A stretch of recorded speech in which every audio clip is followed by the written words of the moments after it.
Queridos, abra sua Bíblia em Deuteronômio, no capítulo 10, no versículo 12 e 13. Eu acho que eles vão colocar aqui, mas abra sua Bíblia. Deuteronômio, capítulo 10, versículos 12 e 13. Diz assim: E agora, ó Israel, que é que o Senhor, o seu Deus, lhe pede? Senão que temas o Senhor, o seu Deus, que ande em todos os seus caminhos, que ame e o sirva ao Senhor, e o seu Deus, e de todo o seu coração, de toda a sua alma. 13. E que obedeça aos mandamentos e aos decretos do Senhor, que hoje lhe dou para o seu próprio bem. Agora eu queria, queridos, que nós fizéssemos um coro, né? Eu vou pedir para colocar aqui o início, por favor, e você vai trocar aquela palavrinha, ó Israel, você vai falar o seu nome, e nós vamos ler esse versículo 12 e 13, e você vai colocar o seu nome no lugar de ó Israel, amém? Vamos junto? 1, 2 e agora, ó Marcos, o que é que o Senhor, seu Deus, lhe pede? Senão que tema o Senhor, o seu Deus, e que ande em todos os seus caminhos, que o ame e que sirva ao Senhor, o seu Deus, de todo o seu coração, de toda a sua alma, e que obedeça aos mandamentos e aos decretos do Senhor, que hoje lhe dou para o seu próprio bem. Queridos, eu queria falar com vocês sobre um tema chamado obediência, a maior exigência do reino de Deus, queridos. Nós temos que entender um pouco sobre a questão da obediência, porque ela faz toda a diferença em nossas vidas. E interessante que a obediência, glória a Deus que Jesus aprendeu a obedecer. A Bíblia fala que ele aprendeu a obediência pelas coisas que sofreu, está lá em Hebreus 5:8. Nós podemos aprender. E nós vimos então que o reino de Deus foi estabelecido sobre a obediência. Nós sabemos aquele episódio onde Jesus vai orar e ele fala: Senhor, se possível, passa de mim esse cálice. Ele faz isso por 3 vezes, mas ele fala o seguinte: mas não faça a minha vontade, faça a sua vontade. Então, pela obediência dele, foi que nós estamos aqui hoje, o reino dele foi estabelecido. Em Filipenses, no capítulo 2, versículo 8, diz assim: a si mesmo se humilhou, tornando-se obediente até a morte e morte de cruz. Interessante que durante toda a vida de Jesus aqui na terra, ele sempre teve incômodo com a falta de obediência, o que nós chamamos de desobediência. E ele fala isso, deixa isso claro na palavra, quando ele fala lá em Lucas capítulo 6, no versículo 46, ele diz assim: por que me chamas Senhor, Senhor, se não faz o que eu vos mando? Ele está dizendo o seguinte: por que você me chama de Senhor? Por que você me chama de Senhor Jesus? Por que você me chama de meu dono? Mas você não faz o que eu mando. Você vive a sua vida de qualquer jeito. Ele está dizendo o seguinte: por que você me chama? É como se ele estivesse dizendo na linguagem do Marcão: rapaz, vaza, você não tem nada a ver comigo. Porque você está dizendo para mim que eu sou o Senhor, mas você não tem nada a ver comigo, porque eu te falo A, você faz B, eu falo C, você faz D. E ele então diz: por que vocês me chamam de Senhor, se vocês não fazem o que eu mando? E eu queria, querido, mostrar para vocês na Bíblia alguns aspectos em que a ordem divina, aquilo que Deus determina para nós, na sua palavra, através de homens, de autoridades delegadas, que quando isso acontece, quando nós obedecemos, há uma revolução no mundo espiritual a nosso favor. Há algo que muda no mundo espiritual a nosso favor. E eu quero exatamente falar com vocês sobre essas situações, só que agora eu vou falar 4, tá, queridos? Eu sei que a gente sempre fala 3, né? Mas hoje eu quero falar 4 pontos com você. Quero que você preste atenção nesses 4, né? Primeiro ponto, porque a obediência traz intimidade, queridos. Olha só o que fala no João, no capítulo 14, no versículo 21. Diz assim: quem tem os meus mandamentos e lhes obedece, esse é o que me ama. E ele continua dizendo que aquele que me ama será amado do meu Pai, e eu o amarei e me manifestarei a ele, me revelarei a ele. Ele vai se revelar para quem, queridos? A Bíblia diz que ele vai se revelar para aqueles que o obedecem. Se pudesse existir, né? Se fosse, alguém quisesse fazer um livro, as 6 linguagens do amor, tem as 5, né, queridos? Se fosse as 6, qual seria a 6ª linguagem de amor? Essa aqui. Não adianta você falar para Jesus: eu te amo. Jesus, eu amo você demais. Não adianta você falar isso. Ele diz que aquele que me ama é só aquele que me obedece. Ele se sente amado quando nós obedecemos a palavra. E ele diz em João capítulo 14, no versículo 23, um pouquinho mais à frente, ele fala: se alguém me ama, obedecerá a minha palavra. O meu Pai o amará, nós viremos a ele e faremos nele morada. Olha a promessa de Deus, aquele que é obediente à palavra, ele diz que ele e o Pai farão em nós morada. E olha que interessante, querido, a obediência à palavra, ela é que vai fazer com que nós tenhamos a intimidade com o Espírito Santo, porque ele e o Pai em nós, nada mais é do que o Espírito Santo em nós. Agora, olha que interessante, eu quero compartilhar com vocês uma turma, gente boa, uma família chamada Recabitas. Não sei se você ouviu falar deles, mas eles não ouviram de Deus nada, eles não ouviram nenhuma ordem de Deus direta na vida dele, faça isso ou deixe de fazer aquilo, não. Os Recabitas ouviram do pai, uma autoridade delegada, um pai de família, como muitos aqui são hoje, e esse pai deu uma ordem para eles: vocês não vão beber vinho. E nós vamos ver o que aconteceu quando Deus quis relacionar o povo de Israel, a desobediência do povo de Israel, e ele usa essa família, os Recabitas. E olha o que acontece em Jeremias, no capítulo 35, no versículo 2, Deus fala para Jeremias: vai à casa dos Recabitas, fala com eles, leva-os à casa do Senhor, a uma das câmaras, um quarto, um local separado, e dá-lhes vinho a beber. Olha só, Deus pede para Jeremias então, chamar os Recabitas, colocar numa sala e dar vinho a eles. Quem foi que deu esse comando para Jeremias? Fala assim: Deus. Queridos, Jeremias estava obedecendo uma ordem de Deus, e os Recabitas sabiam porque Jeremias era profeta, mas olha o que eles falam para Jeremias. Jeremias 35, versículo 6, mas eles disseram: não beberemos vinho, porque Jonadab, filho de Recabe, nosso pai, nos ordenou: nunca, jamais bebereis vinho, nem vós, nem vossos filhos. E aí Jeremias olhou para ele, ficou olhando, falou assim: mas o Senhor mandou colocar esse vinho aqui para vocês? E eles então chegaram no versículo 8, eles continuam com Jeremias: obedecemos, pois, a voz de Jonadab, filho de Recabe, nosso pai, em tudo quanto nos ordenou, de maneira que não bebemos vinho, nem em todos os nossos dias, nem nós, nem nossas mulheres, nem nossos filhos, nem nossas filhas. Olha só o que é uma obediência, queridos. A uma autoridade delegada, não foi diretamente a Deus, foi a uma autoridade delegada de Deus, um pai de família, que disse para eles: não bebam.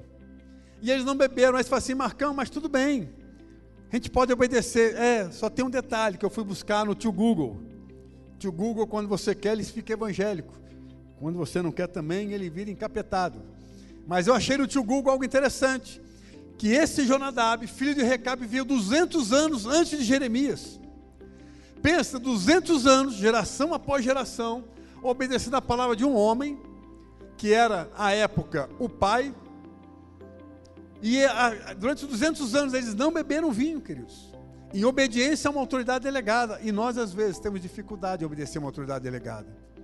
Nós, às vezes, temos a dificuldade de ouvir alguém falar algo, uma autoridade delegada, e a gente questiona, a gente pondera, a gente coloca o nosso pensamento, a nossa cabeça, em querer discutir e argumentar se tem ou não tem que ser obedecido aquilo que foi falado.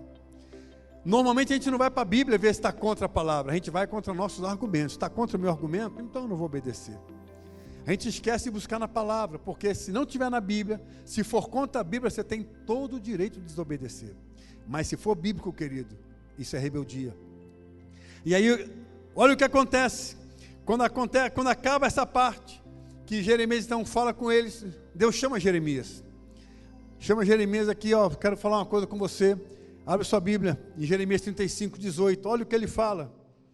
À casa dos Recabitas, disse Jeremias, assim diz o Senhor dos Exércitos, o Deus de Israel: visto que obedeceste aos mandamentos de Jonadab, vosso pai, e guardaste todos os seus mandamentos, e fizeste conforme tudo quanto vos ordenou. Olha o versículo 19, Assim diz o Senhor dos Exércitos, o Deus de Israel: nunca faltará varão de Jonadab, filho de Recabe, que assista, que esteja perante a minha face todos os dias. Um homem, uma geração e atrás de geração resolveu obedecer um pai. E Deus falou: essa galera, a partir de agora, nunca faltará um deles na minha presença, face a face comigo. Intimidade com Deus, intimidade com o Espírito Santo, porque a obediência trouxe isso, queridos. Eles podiam ter bebido vinho. Pensa num defunto de 200 anos. Um homem morreu 200 anos atrás. Você acha que ele ia saber se o cara tomasse vinho 200 anos depois? Nunca. Mas, querido, quem honra obedece, amados. Isso é uma regra. Nem todo mundo que obedece honra, mas todo mundo que honra obedece. E esses recabitas honraram Jonadab, filho de Recabe. Então, primeira coisa, amados, nós temos que entender que a obediência traz intimidade. Segunda coisa, a obediência traz unção, queridos. Essa capacitação sobrenatural de Deus. Em Isaías, no capítulo 10, no versículo 27, diz assim: e acontecerá naquele dia que a sua carga será tirada do teu ombro e o seu jugo do teu pescoço, e o jugo será despedaçado por causa da unção.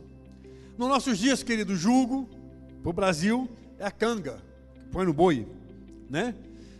E interessante que para que serve a canga? A canga não serve para maltratar ninguém, a canga serve para fazer com que os dois bois andem na mesma toada, no mesmo passinho. Não vai nem mais rápido nem mais lento que nenhum dos dois. Os dois vão andar na mesma toada. Por isso que Jesus fala: pegai de mim, meu fardo é leve, e o meu jugo é suave. O que Jesus está falando? Ele quer trocar esse jugo que o mundo coloca em nós e quer tirar e botar o dele. Mas por que Deus vai me dar um jugo? Porque Ele quer andar passo a passo contigo, do ladinho, juntinho. É isso que Ele quer dizer: eu quero andar do seu lado, vamos andar junto. Por isso que Ele quer trocar o jugo do mundo pelo dele, para que nós possamos andar passo a passo com Ele. Mas interessante que um homem chamado Saul brinca. Um homem chamado Saul conhece a palavra, sabe da palavra, conhece o que Deus quer para a vida dele, ele faz o contrário. E esse homem perde a unção pela desobediência. Eu vou só relatar fato em 1 Samuel 13, 8 a 14. Saul oferece sacrifício. Vocês conhecem a história? O povo de Israel vai para a guerra. E Samuel chegou para Saul e falou assim: segura a onda aí que eu vou ali e já volto. E passou um dia, 2 dias, 3 dias, e Saul começou a ficar inquieto. Os soldados começaram a debandar. E Saul, para não ficar sem ninguém, ele correu, pegou e sacrificou. Quando ele acaba de sacrificar, quem chega? Samuel. E ele fala: o que você fez, caboclo? Você sabe que você não pode fazer isso? Por que quem não pode? Porque em Deuteronômio, no capítulo 20, no versículo 2 diz assim: Deus determinando ao povo, antes de começarem o combate, o sacerdote virá na frente dos soldados e dirá a eles o que é a palavra de Deus, para não se assustar, para não temer, que o Senhor é com eles. O sacerdote vinha para dar essa palavra para os soldados. Saul não poderia ter feito o que ele fez, tinha que esperar o sacerdote, porque a palavra determinava isso. E por primeira desobediência de Saul, pisou na bola e quis usar a adoração como resposta à sua desobediência. Segunda coisa, querido, no capítulo 15, do 1 a 35, Saul desobedece exterminar com os amalequitas. Por que tinha que exterminar com os amalequitas, né? Samuel falou para ele: olha, você não vai deixar nada vivo. Mulher, criança, boi, tudo, mata tudo, né? No nosso tempo hoje seria um genocídio. Mas, queridos, Deus falou o que para ele? Acaba com tudo. Através de quem? Do profeta Samuel. Por que Deus fez isso, queridos? Muitas vezes não entendem. Eu quero ler para você Deuteronômio capítulo 25, 17 a 19. Olha o que Deus fala para Moisés: lembra do que fez Amaleque no caminho quando saíste do Egito, como te saiu ao encontro no caminho e te derribou na retaguarda, por trás. Todos os fracos que iam lá atrás, após ti, estando tu cansado e afadigado, ele não temeu a Deus. No versículo 19 diz: então apagarás a memória de Amaleque de debaixo do céu, não te esqueça. Na realidade, querido, lá em Deuteronômio, Deus já tinha dito, porque o Amaleque foi covarde, os amalequitas pegaram a retaguarda do povo de Deus saindo do Egito, e matou mulheres, velhos, crianças, aqueles que não conseguiam andar na toada do povo, aqueles que ficaram para trás, os retardatários. E ele atacou por ali, covardemente. Então, Deus fala para Moisés: não se esqueça do que Amaleque fez. Só que passou-se anos. E aí então, Deus chama Samuel e diz para Samuel: Samuel, Saul é o cara que vai obedecer aquilo que eu falei lá atrás. Fala com ele, mata todo mundo. Mas nosso amigo Saul pisou na bola mais uma vez. Poupou o melhor gado, trouxe Agag, o rei dos amalequitas, porque ele queria mostrar que ele era o cara. Ele queria dizer assim: olha, eu sou o cara, trouxe aqui o melhor de Deus para fazer uma oferta. E vocês sabem do texto, quando Samuel falou assim: rapaz, melhor obedecer do que sacrificar. Queridos, a terceira pesada na bola de Saul foi quando ele consultou uma médium. Vocês sabem, Samuel morre e Israel vai para a guerra. E aí Saul fica sem uma direção: o que eu vou fazer? Tem que ir para a guerra. Então ele teve a brilhante ideia, maligna ideia: vou consultar uma médium. E ele esqueceu da palavra de Deus que fala em Levítico capítulo 20, no versículo 6. Levítico 26 diz assim: quando alguém se virar para os necromantes, aqueles que falam com os mortos, os feiticeiros, eu me voltarei contra ele e o eliminarei do meio do seu povo. Ele sabia que não podia, queridos, mas ele desobedeceu mais uma vez. Consequência dessa sequência de desobediência de Saul, você vai ver lá em 1 Samuel no capítulo 25, no capítulo 15, versículo 23, visto que rejeitastes a palavra do Senhor, ele também te rejeitou a ti, para que não sejas rei sobre Israel. A unção que ele tinha recebido sobrenaturalmente para poder reinar, foi tirada dele e dada a outro, Davi. Vocês sabem a história. Então, queridos, primeira coisa, a obediência traz intimidade. Na segunda coisa, a obediência traz unção, amados. Terceira coisa, a obediência revela a glória de Deus, essa presença manifesta de Deus. Olha só, eu quero dar dois exemplos bíblicos, mas eu quero que você entenda que esses exemplos que eu vou passar para vocês, os dois exemplos, tudo gera em torno de obediência. E às vezes obediências são milimétricas, são obediências até na medida do que se vai fazer. Nós temos que entender que quando Deus mostra para nós, quando Ele coloca em nós um princípio, uma direção, e que tem que seguir, obedecer aquilo da maneira como Ele coloca, essa obediência, querido, cria uma revolução no mundo espiritual. Lá em Êxodo, Moisés constrói um tabernáculo. Vocês conhecem essa história? E aí Deus fala para ele: você vai fazer um altar de tantos côvados, vai fazer uma bacia, vai fazer um átrio de tantos côvados, um santo de tantos côvados, cortina de tantos côvados. Ele começa a dar medida por medida de tudo que tinha que ser feito. Se era de ouro, se era de prata, se era de bronze, se era de tecido, se era de pele de animal. Ele dá todo um engenheiro, ele pega e dá toda a maneira, tudo que se escreve, eu acho que é memorial descritivo, se eu não me engano, para quem mexe com engenharia, e entrega para Moisés: ó, tem que fazer desse jeito. E olha o que acontece, querido. Êxodo 25, no capítulo 25, versículo 40, e ele fala para Moisés: Moisés, vê, pois, que tudo faça segundo o modelo que te foi mostrado no monte. No versículo 40, no capítulo 40, versículo 33, diz que assim Moisés acabou a obra. Versículo 34, então a nuvem cobriu a tenda da congregação e a glória do Senhor encheu o tabernáculo. Queridos, pergunto para você: não adiantava fazer qualquer tipo de altar de incenso, não adianta fazer qualquer tipo de bacia, não adiantava fazer o ato de qualquer tamanho, não adiantava fazer o santo de qualquer jeito, a arca da aliança podia ser de qualquer maneira.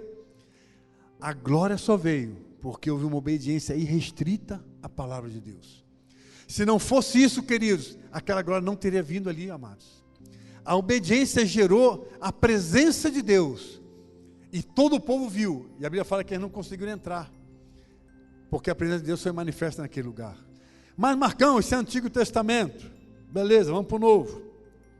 Vamos ver no Novo Testamento essa ordem divina.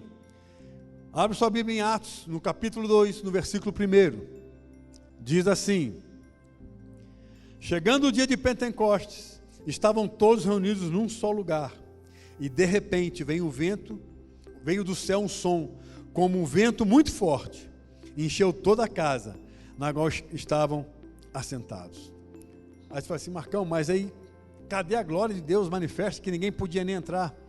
Então vamos entender isso aqui um pouquinho, queridos. A glória de Deus se manifestou, sim ou não? Sim, queridos. Olha o que fala em Hebreus, no capítulo 1, no versículo 3. O Filho é o resplendor da glória de Deus e a expressão exata do seu ser. Quem que é a expressão da glória de Deus, queridos? Fala comigo, Jesus. Jesus. Olha o que fala agora em João, no capítulo 16 de João. Eu vou ler o 13 e o 14. Diz assim: mas quando o Espírito da verdade vier, o Espírito Santo, ele vos guiará a toda a verdade. Não falará de si mesmo, falará apenas o que ouvir, e lhes anunciará o que está por vir. Jesus diz: ele me glorificará, porque receberá do que é meu, e tornará conhecido a vocês. Quando aquela sala foi inundada, foi cheia da unção do Espírito Santo, que a gente já conhece a história de Pentecostes, queridos, ali era o Espírito Santo revelando a glória de Deus àquelas 120 pessoas. E interessante que você vê a diferença de se obedecer ou não. Olha que interessante, quando Jesus fala, não saiam de Jerusalém até que do alto vocês sejam revestidos. A Bíblia diz, em 1 Coríntios, no capítulo 15, no versículo 6, que depois que ele ressuscitou, ele foi visto por mais de 500 irmãos. Espera aí, Marcão, 500? Por que só 120 estavam naquele lugar onde o Espírito Santo desceu? Aí eu não sei, mas eu vou fazer aqui umas conjecturas para você. 500 pessoas esperando algo acontecer. Passou um dia, passou 2, passou 3 e nada aconteceu. Aí alguns devem ter falado assim, não rapaz, vamos fazer o seguinte, vamos trabalhar, vamos correr atrás do prejuízo, porque ele falou que ia acontecer, não aconteceu, vamos à luta, vamos. Aí, creio que uma galera saiu para trabalhar, para viver a vida. Aí tinham aqueles que eram mais crentes, os mais fervorosos. Não, vamos fazer o seguinte, ele falou que nós temos que sair por todo mundo, pregar o evangelho a toda criatura. Vamos fazer isso agora então. Vamos pegar aqui, vamos juntar e vamos sair por esse mundão de Deus aí, vamos pregar o evangelho e vamos embora. Mas queridos, 120 pessoas resolveram permanecer, não arredar o pé, até que eles fossem revestidos de poder. Por que só 120? Deus faz acepção de pessoas? Não, querido. Deus só ficou naqueles que resolveram obedecer. Muitas vezes nós somos chamados à obediência, nós somos chamados a fazer algo, e nós abrimos mão de obedecer, porque na nossa cabeça, a gente entende que não precisa fazer aquilo. Para quê? Não preciso daquilo não, tá bom demais desse jeito. Amados, o melhor de Deus vai estar na mão daqueles que obedecem. Amém, queridos? Entendam, queridos, nós temos que ter um entendimento da importância da obediência. Se na Bíblia não tivesse dito que nós somos crentes, teria que dizer que nós somos obedientes. Porque o reino de Deus é estabelecido em cima de obediência. Muitas pessoas têm patinado. Eu fico comparando com aquela esteira de academia. Sobe ali em cima e anda. Depois de 1 hora de andar ali em cima, você desce, está onde? Na academia. Não fez nada, só cansou. Cansou e suou, ficou no mesmo lugar. Por quê? Porque muitas pessoas querem viver a vida cristã, queridos, sem obedecer nem a palavra, nem as autoridades delegadas. Perde a oportunidade de ter uma intimidade com o Espírito Santo. Perde a oportunidade de ter a presença de Deus na vida dele revelada. Perde a oportunidade, literal, de ter essa unção sobrenatural, que faz coisas que só Deus pode fazer através de nós. Por quê? Porque não obedece. Não consegue entender por que a vida cristã não rompe. Porque às vezes não tem obedecido a palavra. Amém, amados? Então, primeiro, repete comigo: intimidade, unção, revelação da glória, a glória de Deus. E por último, querido, 4º lugar, porque a obediência produz milagre. Que milagre? Milagre.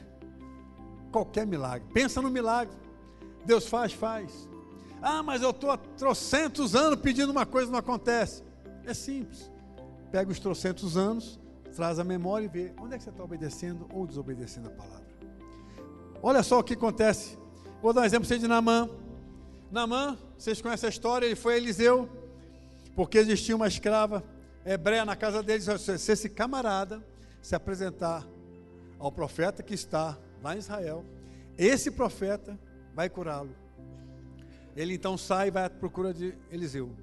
Chega na porta de casa de Eliseu. Eliseu não se dá nem ao luxo de sair de casa. Fala para Geazi, vai lá fala para ele tomar banho 7 vezes no Jordão, dar 7 mergulhos no Jordão. Eu não sei, nunca fui a Israel, não sei nem como é que é a cor do rio, da água do Jordão, mas aquele cara ficou indignado em saber que tinha que cair num rio, provavelmente mais sujo do que o Fafar que ele disse que tinha na cidade dele. Mas interessante é que ele relutou, até que uma hora um homem abençoado que estava com ele falou: rapaz, se Eliseu pedisse para você voltar a parceira plantando bananeira, você não voltava. Se ele pedisse para você ir voltar para a parceira andando de marcha ré, você não ia. Carregando o cavalo nas costas, qualquer coisa difícil, você faria. Ele só quer que você mergulhe 7 vezes no rio. Mais nada. E esse homem então resolve obedecer. Obedeceu a Deus, querido, sim ou não? Fala comigo assim, não. Fala bem forte, não. Ele obedeceu a autoridade delegada de Deus, querido. Quem falou com ele não foi Deus que falou para ele mergulhar 7 vezes. Foi um homem. A autoridade delegada, um profeta falou assim, olha, mergulha 7 vezes. E a Bíblia diz que quando ele mergulhou a 7ª vez, ele saiu, ficou com a pele como se fosse de criança. Eu fico pensando que ele tinha até que passar um sandal para não queimar. Pele muito, branquinha assim, Naquela época o sol era forte. Mas, queridos, obediência. Só obediência. A cura veio por quê? Obediência. Mais nada. Olha só outro texto que também eu acho interessante, tremendo. Maria e Jesus em Caná da Galileia no casamento. Não sei se você já teve essa curiosidade, mas acaba o vinho, e então o pessoal chega para Maria e fala assim, olha, o vinho acabou. E aí Maria chega para Jesus e fala, ó, o vinho acabou, e ele dá assim uma dura nela, porque ele fala ali na hora como Deus, não como homem. E aí ela chega para os servos e fala assim, João capítulo 2, versículo 5, sua mãe disse aos serviçais, façam tudo o que ele lhes mandar. É para fazer alguma coisa? Não, tudo. Parte, parcial, não, tudo. Queridos, agora vamos assim, andar um pouquinho na história. Vamos pensar. Talha era um tacho. Segundo a Bíblia, dava 40 litros de água. E ele falou assim, encham aquelas talhas de água até a boca. Então, nós que somos seres pensantes, temos uma visão bacana, eu vou chegar na frente de um tacho cheio d'água, eu vou olhar, vai ter o que lá dentro? Água. Porque eu estou vendo que tem água. E eles pegam esse tacho cheio d'água e levam para quem? Para o mestre-sala. Por que não foi Jesus que pegou a água para virar vinho, queridos? Porque naquele lugar existia uma autoridade delegada. Alguém responsável pelo casamento. E aquela autoridade tinha que ser respeitada até por Jesus. Então ele falou, pega essa água e leva para o cara, para o gestor da festa. O que levaram para ele? Água. E foi derramando no meio do caminho. O que derramou no chão, queridos? Água. Quando que essa água vira vinho? Quando o mestre-sala mete o canecão lá dentro e põe na boca. Água vira vinho.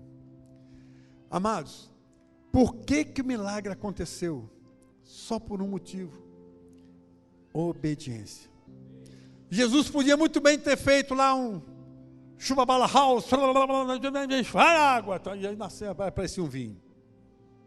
Ele não fez nada. Ele pegou os servos e falou assim, enche d'água e leva para aquele cara lá. Eu fico pensando nos servos, Botou, encheu d'água, pensa, carregando 40 litros d'água, ele falou assim, esse cara deve ser doido. Eu acho que os servos foram os caras mais essenciais nesse negócio, que eles não abriram a boca. Podia até ter pensado que era loucura, mas não falaram nada. Entregaram a água do jeito que mandaram entregar. Por quê, queridos? Porque a obediência gera milagre. Milagre, queridos. E eu quero falar de um texto para vocês, que todos nós gostamos. É lindo, maravilhoso. O crente fala dele com uma maravilha. Isaías 1:19. Eu vou ler com vocês. Vamos lá. Se vocês estiverem dispostos a obedecer, comerão os melhores frutos dessa terra. Queridos, eu ouvi palavra demais. Nós temos direito a comer o melhor dessa terra. Nós somos filhos do rei. E aí vai. Pensa num montão de chavão. É show, gente. O problema é que a gente esqueceu daquela palavrinha ali, ó. Obedecer. Queridos, a obediência pode nos levar a comer o melhor dessa terra, amados. A obediência pode nos levar a realmente sermos filhos do rei. O problema é que nós queremos comer melhor dessa terra, desobedecendo aquele que mantém a terra. Não tem como, queridos. Agora, olha aqui outra palavra que o pessoal gosta muito. Romanos capítulo 5, no versículo 17.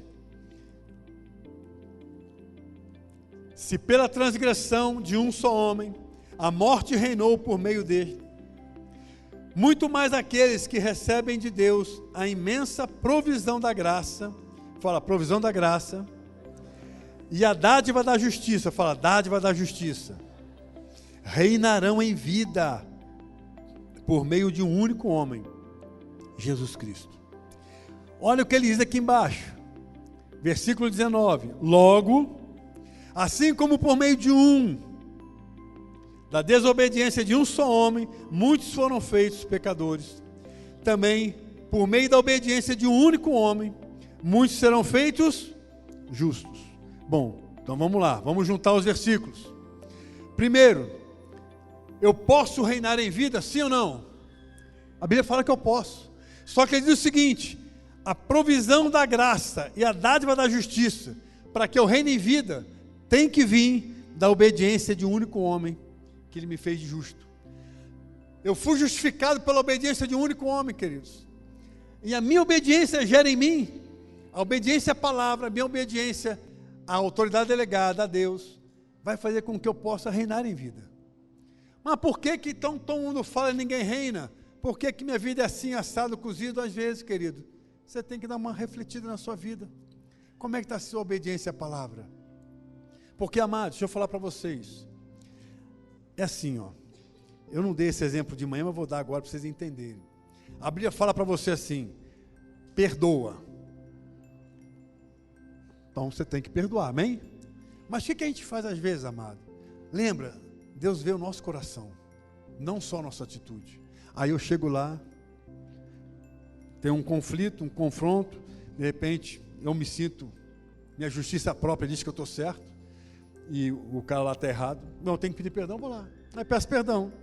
Me perdoa, fulano. Aí quando eu saio de lá, nossa, cansei desse negócio de pedir perdão. Oh, Deus. Só por Deus mesmo, que eu não perdoava de jeito nenhum. Tem que falar mesmo.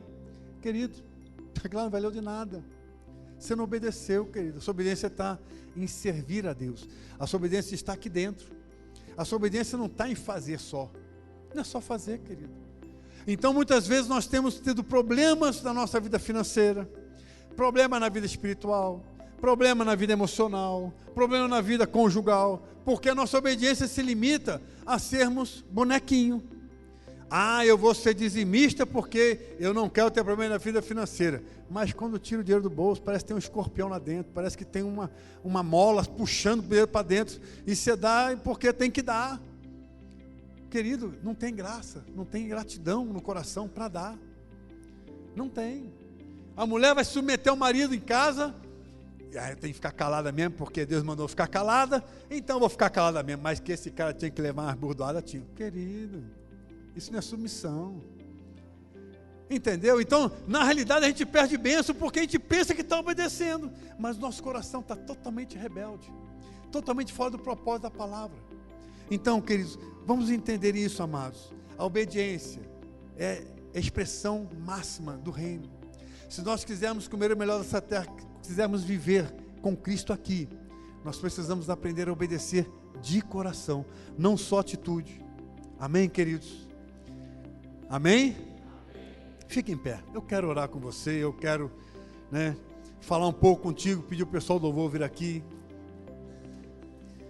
Querido, se você tem procurado intimidade com Deus, tem buscado essa capacitação sobrenatural, essa unção que Deus dá para cada um de nós. Se você tem buscado, dia após dia, a presença de Deus na sua vida, ou tem buscado milagre, e nada disso tem acontecido no decorrer dos seus dias, eu falo para você assim, com muito amor e graça, faça uma retrospectiva. Aonde você não está obedecendo? Aonde você está deixando acontecer? Aonde a sua justiça própria, onde você fala assim, eu tenho razão, eu não vou fazer porque eu estou certo. E queridos, eu vou falar aqui com muito amor. Crente tem um problema sério, amado, sabe qual que é? Ele quer achar um texto na Bíblia, fora do contexto, para arrumar um pretexto, para poder contradizer a própria Bíblia. E aí a gente se sente o cara, porque eu estou indo contra a palavra, usando a palavra, porque eu peguei um texto fora do contexto e arrumei um pretexto, para dizer para aquele irmão que ele está errado e que eu estou certo. Isso tudo, querido, chama-se desobediência, chama rebeldia. E eu queria que você colocasse a mão no seu coração, amado.